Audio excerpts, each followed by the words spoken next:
Shalom Aleichem. Que as bênçãos de Hashem, o Todo-Poderoso, na sua infinita misericórdia e bondade, possa fazer com que venhamos entender a sua palavra. O tema da noite é: e Deus viu que era bom. Se você quer olhar aí nas suas escrituras, na sua Bíblia, é só você abrir o primeiro livro da Bíblia, que é Bereshit, livro de Bereshit, capítulo 1, a partir do versículo 4, está escrito assim, ó: Deus viu que a luz era boa, e Deus separou a luz das trevas. Deus chamou a luz de dia, e as trevas chamou noite. Assim houve tarde e manhã um dia. Então Deus viu que a luz era boa. Deus viu que era bom. Então vamos estudar um pouquinho, refletir sobre o tema dessa noite. Eu quero que você fique ligado, porque a princípio pode gerar um desânimo em você, mas o meu intuito aqui não é gerar desânimo em ninguém, é você ver que realmente as afrontas são muito grandes nessa época. Também tenho ouvido dizer de vez em quando que, nossa, a Beit parece que é fria, não tem mover do Espírito. É porque nós saímos da característica de igrejas pentecostais, igrejas que focam dons de línguas, manifestações do Espírito. Nós cremos no Espírito Santo, cremos no Ruach HaKodesh, claro, cremos no dom de língua, cremos em profecias e cremos em revelação, isso é óbvio. A única coisa é que nós não transformamos o culto, não focamos o culto em pró de todo mundo ficar sapateando, falando em línguas, porque a palavra ensina que isso é uma edificação pessoal. Então o meu foco aqui é para edificação coletiva. Eu ensino aqui em cima para edificação coletiva. Eu não posso focar numa edificação pessoal. E se isso surtisse muito efeito, ninguém estaria doente. Não teríamos pobres nas igrejas, estariam todos prósperos, todos curados. O que eu estou falando aqui agora é muito grave. Quem for assistir esse vídeo na internet vai ficar irado. Pastores vão até estremecer na hora que ouvir essa fala minha. Mas não tem problema, é uma pura realidade. Aqui não se faz show gospel. Aqui não tem show do Espírito Santo. Ok? Nós cremos, Ele pode agir no nosso meio, mas o culto não está envolto, não está dirigido para esse fim. O culto está dirigido, o serviço dessa casa está dirigido a conhecer as Escrituras. E Deus viu que era bom. Bereshit, a partir do capítulo 1, versículo 4, mas vamos dar uma analisada em Eclesiastes 7:1, que é o livro de Kohelet, e 1 Kefa 2:11. Vamos entender um pouquinho esse contexto, preste bastante atenção, ele é rápido, a ministração é curta, não vou cansar você, mas é bom que você aprenda um pouquinho mais de Deus. Vamos lá, Kohelet, Eclesiastes, capítulo 7, versículo 1. Olha que interessante o que diz aqui o sábio: um bom nome é melhor do que um bom óleo aromático, e o dia da morte é melhor do que o dia do nascimento. Olha que versículo interessante. Por que que o sábio Shlomo escreveu isso? Olha que coisa interessante. Um bom nome é melhor do que um perfume, Porque um óleo aromático é um perfume. Porque o perfume você passa ele uma certa hora do dia. Tem perfumes que duram 6 horas. Tem perfumes que são mais longos, duram 12. Tem perfumes que duram até 24 horas. Mas quando ao término da validade desse perfume no seu corpo, ele exalará, vai evaporar e não fará mais efeito. Então aqui o sábio está dizendo o seguinte: o óleo aromático, o perfume é muito bom, porém o tempo de duração dele no seu corpo é muito rápido, é muito curto. Mas o bom nome, ele permanece até depois da morte. Porque se você carrega um bom nome, depois do seu sepultamento, por muitos anos ainda, pessoas se lembrarão de você e vão dizer: aquele homem era bom, aquela mulher era um exemplo, aquele homem era um homem de Deus, porque ele carregava contigo um bom nome. Olha como esse homem era sábio, como que Salomão era sábio.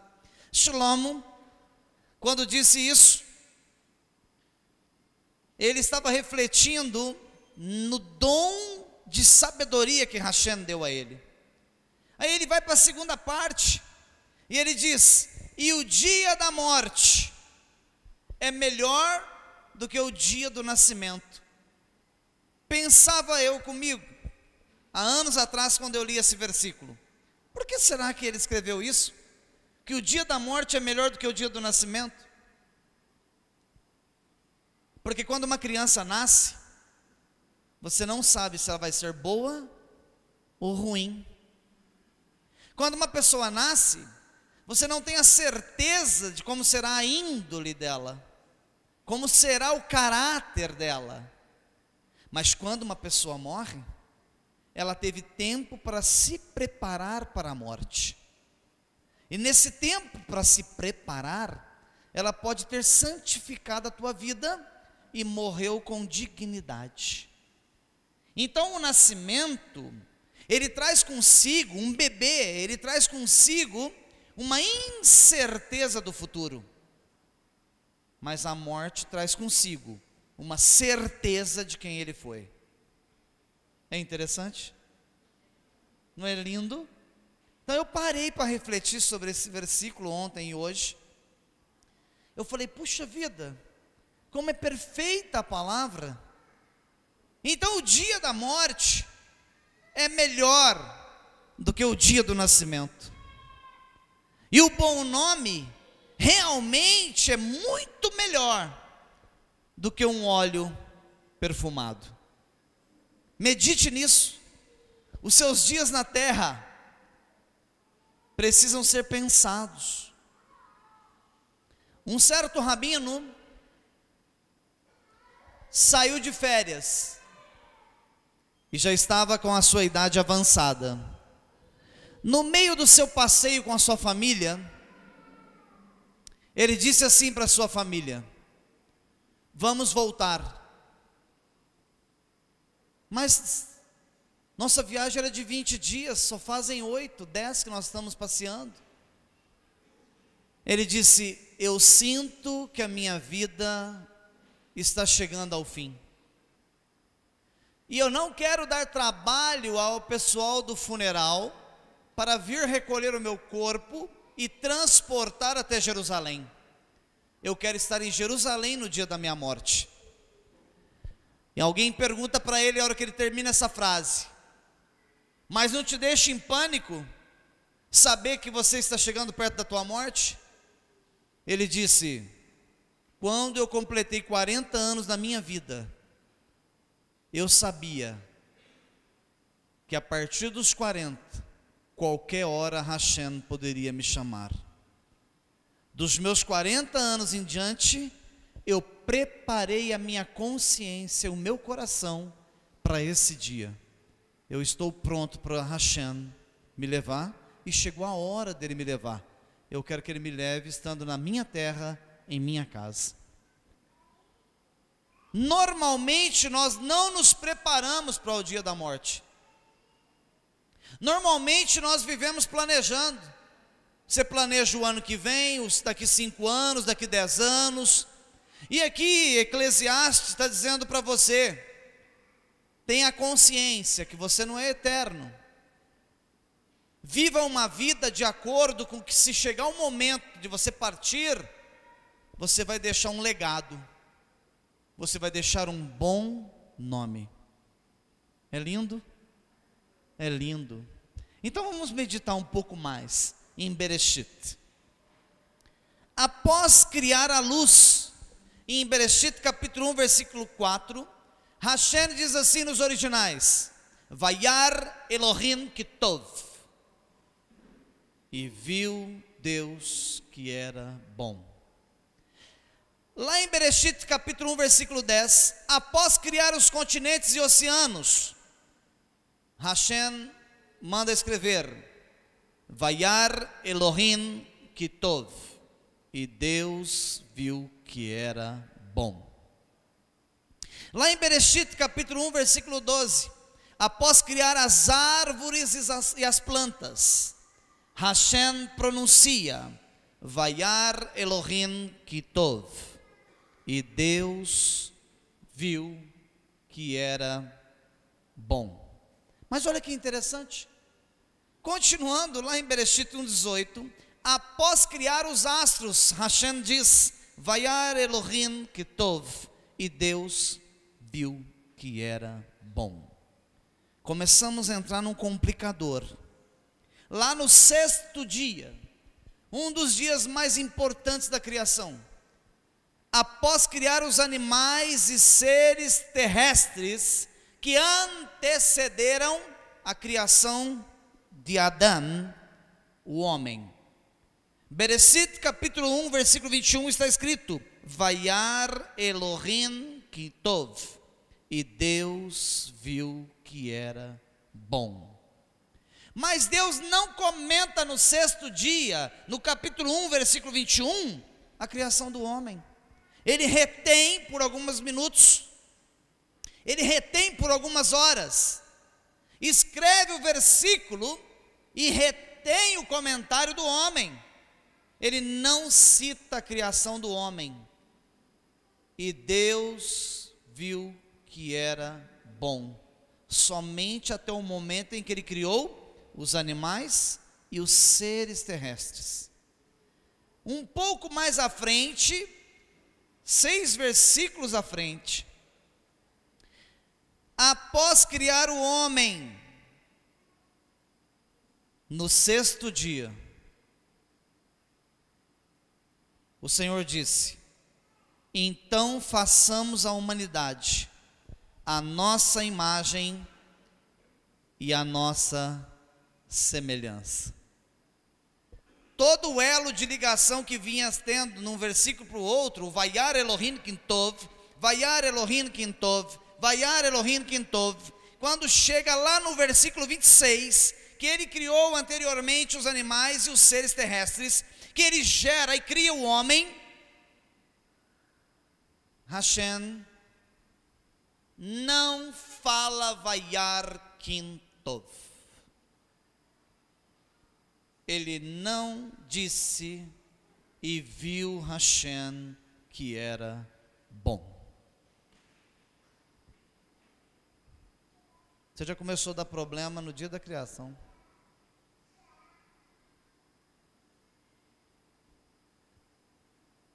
No dia que ele gerou o homem, ele já não assinou embaixo dizendo que era bom.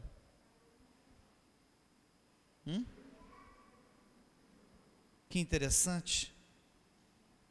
Eu fui analisar isso porque eu fiquei indignado. Falei: meu Deus, como assim? Como assim ele não disse?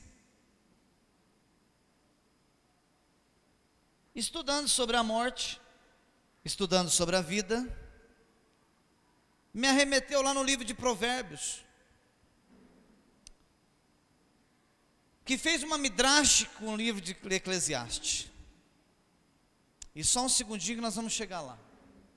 Lá em Provérbios 31, 25 diz: vestida de força e dignidade, pode rir dos dias que estão por vir. Quem escreveu Provérbios? O mesmo Shlomo, o sábio. Os mestres da Torá, os rabinos, dizem que esse versículo especificamente, o 25 do capítulo 31 de Provérbios, Shlomo escreve esse versículo no dia da sua morte. Muitas pessoas perguntam: será que Salomão foi salvo? Aqui está uma prova. Ele reconheceu seu erro, reconheceu que perdeu de tempo na sua vida. Aí ele disse: no dom de sabedoria que Hashem lhe concedeu, vestida de força e dignidade, pode rir do dia da sua morte. Quando ele disse dos dias que estão por vir, é que ele sabia que aquele dia era o dia da sua partida. Ele disse: eu estou feliz, porque eu concluí os meus dias, cometi muitos erros sim, mas a sabedoria, ela se vestiu de força e dignidade. Então eu reconheço meus caminhos, e creio que ele suplicou a Hashem a misericórdia. Então ele riu do dia do seu falecimento, não riu de zombaria, ele riu por ter entendido o propósito. Não foi uma risada de escândalo, de zombaria. Ele riu porque ele conheceu, entendeu o propósito divino. Porque se você ler o livro de Provérbios, ele diz: tudo é vaidade, tudo é futilidade. Você trabalha, compra, conquista, e o sábio Shlomo diz: tudo isso é vaidade, é fútil, futilidade. O que você está fazendo vai ficar para outro desfrutar. As suas correrias, quem vai comer do fruto da sua correria é outro. Quem vai assumir o seu patrimônio, os seus bens, a sua fábrica, a sua casa, os seus carros, são outros, não são você. Você não leva para dentro da sepultura aquilo que você vai conquistar. Aí o sábio diz também lá em Provérbios, ele diz também em Eclesiastes, ele diz: a melhor parte dessa vida, talvez você não se atentou ainda. Tem muita gente aqui nessa casa que não se atentou ainda. A melhor parte dessa vida é comer, beber e desfrutar daquilo que Hashem te deu. Você tem hora que pega 70% do teu dia para ficar angustiado, nervoso, irado, triste, amargurado, murmurando, arrependendo, criticando, nervoso.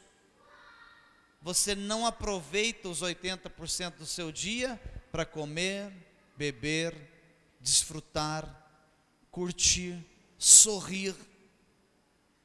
Casou, mas não desfruta do casamento. Por que casou?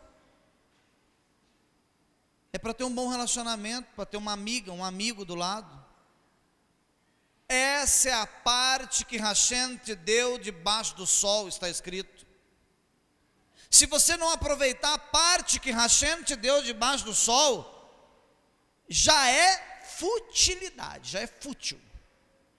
Se você não aproveitar, você não aproveitou nada. Está trabalhando para quê? Você está trabalhando por quê?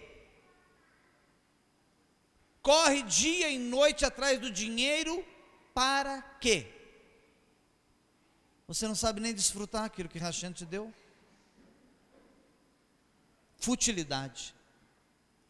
Então, Provérbios 31, 25, quando ele diz vestido de força e dignidade, pode rir dos dias que estão por vir, está completando o que o próprio Shlomo escreveu em Eclesiastes 7:1, que o bom nome é melhor do que o óleo aromático, e o dia da morte é melhor do que o dia do nascimento. Se ele está dizendo que o dia da morte é melhor, por isso ele sorriu no dia da sua morte, porque era o melhor dia. Ele estava preparado para encontrar Hashem. Olha o que é uma midrash. Olha o que é você colocar dois versículos frente a frente para entender o que o escritor está falando. É perfeito, é lindo, é lindo. Agora, olha o que as duas maiores escolas rabínicas, estudando por muito tempo, chegaram a uma conclusão, irmã Dulce. No livro da Gemara, Eruvin, capítulo 13, parte B. O que é uma Gemara? É o livro de ensinamentos, das tradições judaicas. É de onde você pega o apoio para você entender o contexto, o contexto. Então na Gemara, Eruvin, na parte chamada Eruvin 13b, capítulo 13, parte B, comenta a história de duas escolas. As escolas que Yeshua e Shaul estudaram. Uma das escolas chama Hillel e a outra escola chama Shammai. Olha, Beit Hillel e Beit Shammai discutiram. Olha o que esses homens estavam discutindo, os mestres, os rabinos. Discutiram por 2 anos e meio. Por 2 anos e meio, eles discutiram se foi melhor para o homem ter sido criado, ou seria melhor que ele não fosse criado. Os mestres discutindo 2 anos e meio. Olha o tema do shiur deles. O nosso shiur aqui dura 2 horas, o deles demorou 2 anos e meio. Nesse shiur, eles discutiram: seria melhor o homem ter sido criado, ou seria melhor não ter sido criado? Agora, olha por que conclusão eles chegaram. A conclusão foi que seria melhor que não fosse criado. Por quê? Por quê? Porque a chance de não dar certo é maior do que a chance de dar certo. Então você luta de 90% contra não dar certo, contra 10% de dar certo. Servir a Hashem é dar certo. Não aceitar os princípios, a obediência à Torá, é o não dar certo. Então nesse shiur, os mestres da Torá chegaram à seguinte conclusão: melhor que não fosse criado, porque vai ser difícil escapar um. Não é desanimador não, né?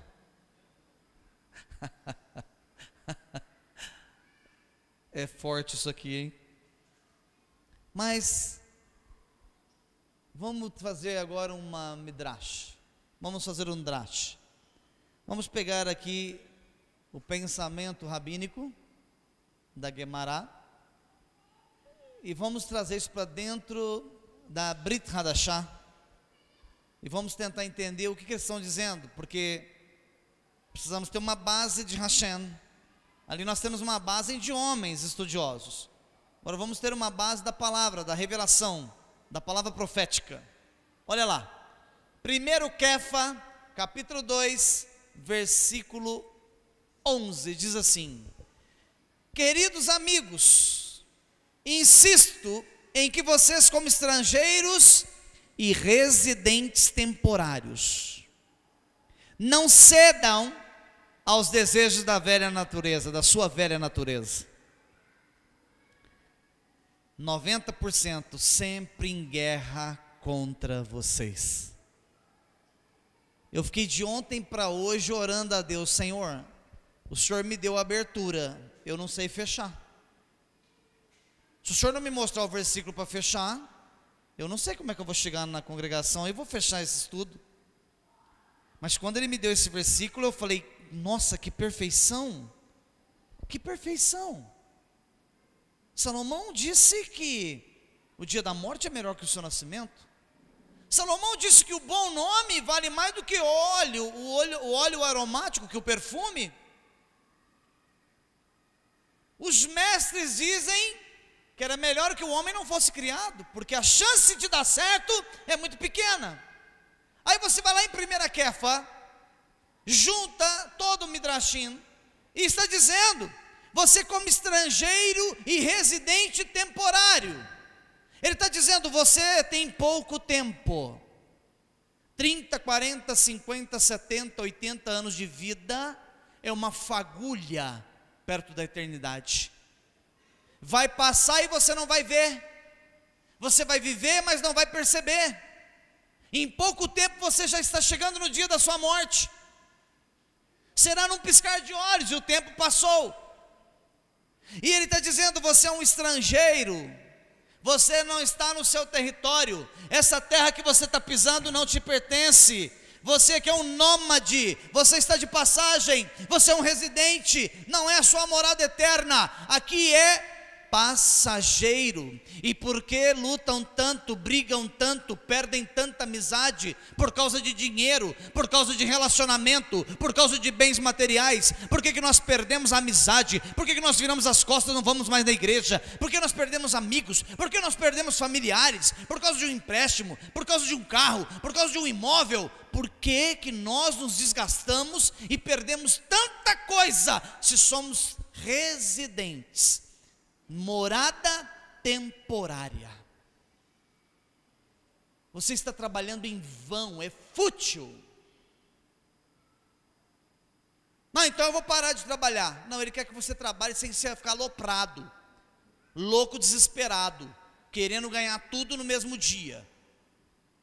Aí você inverte aquele fator que eu já falei 150 vezes em cima dessa tribuna, mas tem gente que ainda não aprendeu. Buscai primeiro, buscai primeiro, buscai primeiro, primeiro, primeiro, primeiro, primeiro o reino de Deus e a sua justiça. Ontem a porção foi lechá, vai por ti. Abraão recebe um chamado, e a palavra foi clara, ele saiu sem saber para onde ia. O segredo é você levantar cedo de casa, sem saber para onde vai. Eu vou traduzir em outras palavras. Você não tem que ficar preocupado se você vai vender, você não tem que ficar preocupado se você vai receber seu pagamento no final do mês, porque quem cuida desses detalhes é o Senhor Deus Todo-Poderoso. Você não é nada mais, nada menos do que um estrangeiro residente, está de passagem, temporário. Está preocupado com o quê? Quanto mais você correr atrás do dinheiro, mais ele corre de você. Quanto mais você correr atrás de bens materiais, mais ele escapa por entre os seus dedos. Porque você não está focando na santidade, você não está focando em adorar o seu Deus, você está focando em bens materiais. Você é residente, nada te pertence. Buscai primeiro o reino de Deus. Então, não cedam aos desejos da sua velha natureza. O que a sua velha natureza quer? Casa boa, carro bom, dinheiro no bolso, cartão de crédito recheado. A sua natureza quer passear, quer ir para um transatlântico, quer ir para um hotel, e se possível, all inclusive. Se possível, com tudo pago. Se possível, comer até passar mal. Não quer trabalhar. Eu estou na fé. Que fé é essa? Estou esperando. Está esperando o quê? Só se estiver esperando emprego virtual. Tem gente que está em casa, está esperando Deus agir. Ah, mas se Deus pudesse agir aqui no campo material da forma que as pessoas estão esperando, era chibatada. Mas vamos lá em frente. Lá no versículo 18 do capítulo 4, o justo é libertado facilmente. Todo mundo vai morar no céu. Não é isso que está escrito aí não? Não. O justo é libertado por um tris. Um tris. Vai passar de raspão a salvação, ó. Sabe aquele tipo de pessoa que fica assim, hã? Você viu o meteoro que caiu ali em Ribeirão Preto? Hã? Você viu a guerra que começou lá no Oriente Médio? Hã? Você viu que soltaram Hã? Ele não sabe o que está acontecendo no país, ele não sabe o que está acontecendo, ele não sabe se é verão, se é inverno. Vive com a boca aberta. Sabe o que vai acontecer no dia do tris? A igreja foi arrebatada. Hã? Vai fechar a boca só no Sheol. Nem lá, porque lá fala que vai ranger os dentes. O justo será libertado, salvo, vai escapar por um tris. Qual que será o fim do ímpio e do pecador? Queridos amigos, olha o 4:12, eu inverti propositalmente. Queridos amigos, está difícil aí? As provas estão difíceis? Para sair de casa e vir numa reunião aqui está difícil? Tem dia que dá um abalo, uma tristeza, uma angústia, parece que travou tudo, dá vontade nem de sair de casa, nem da partida do carro. Queridos amigos, não considerem estranha não, parece estranho, mas é normal, essa provação abrasadora que ocorre entre vocês. Sua mãe te persegue, seu pai te persegue, o marido persegue, a esposa persegue um ao outro, a família parece que é inimiga, o vizinho parece que é inimigo, o patrão parece que é inimigo, o funcionário parece que é inimigo. Isso já estava pré-escrito, já estava pré-meditado, já estava escrito, programado, profetizado, já estava dentro do contexto divino.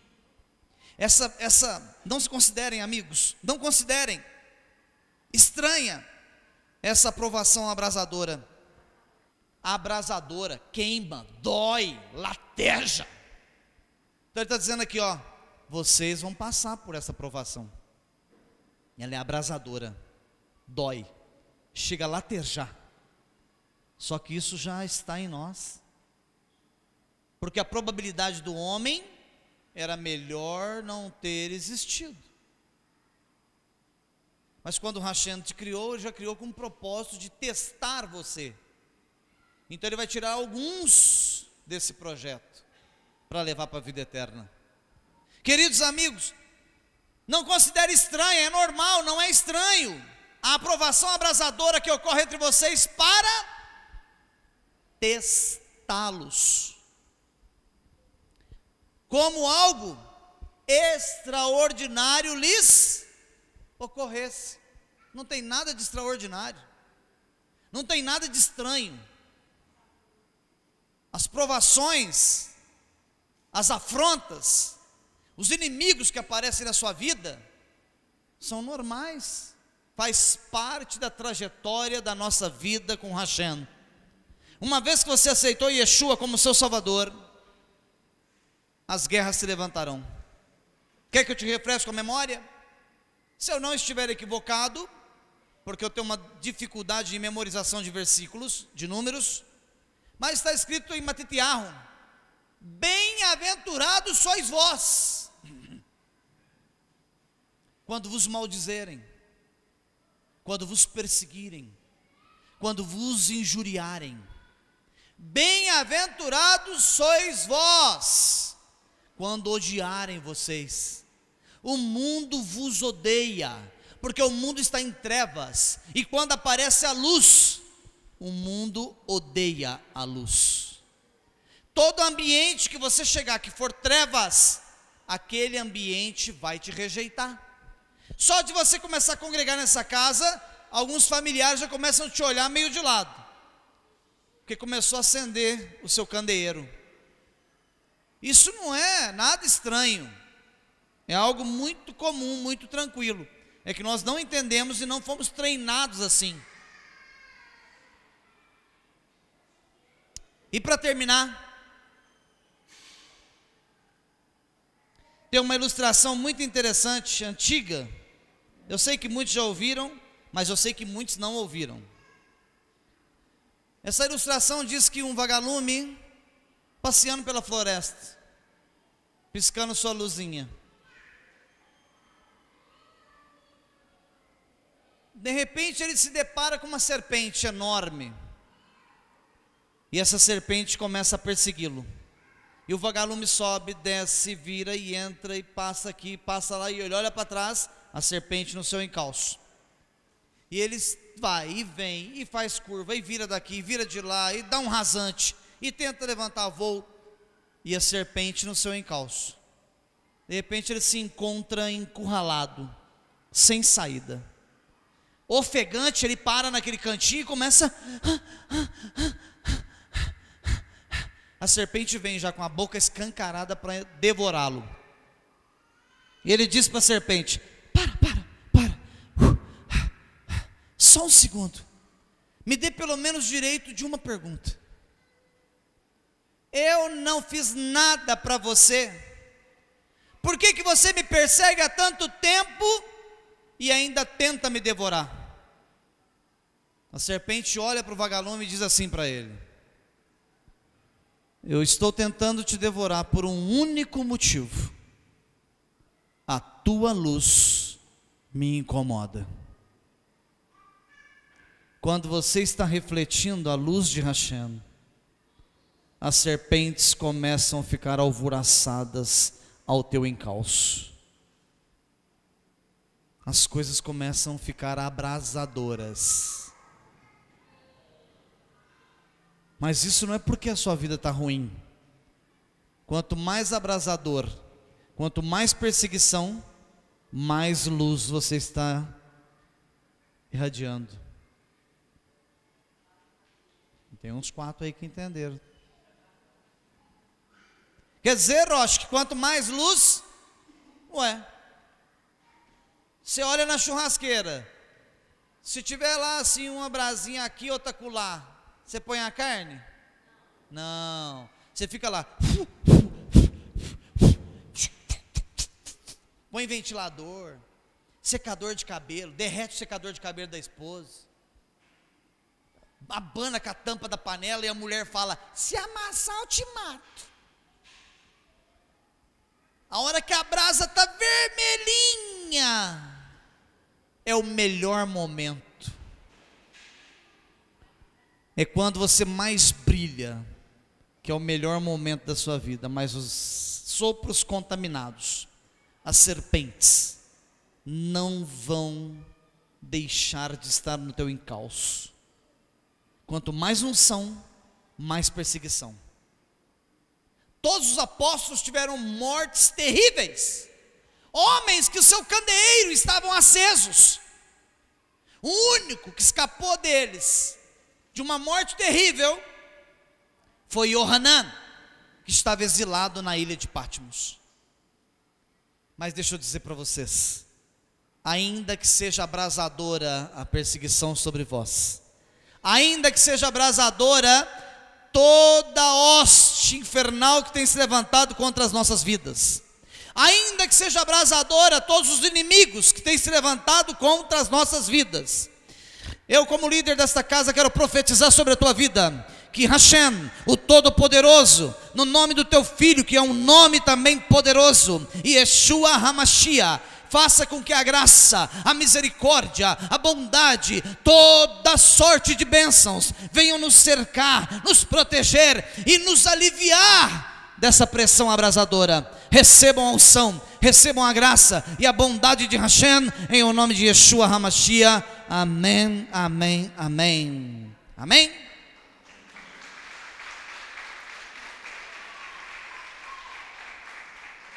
E Deus viu que era bom.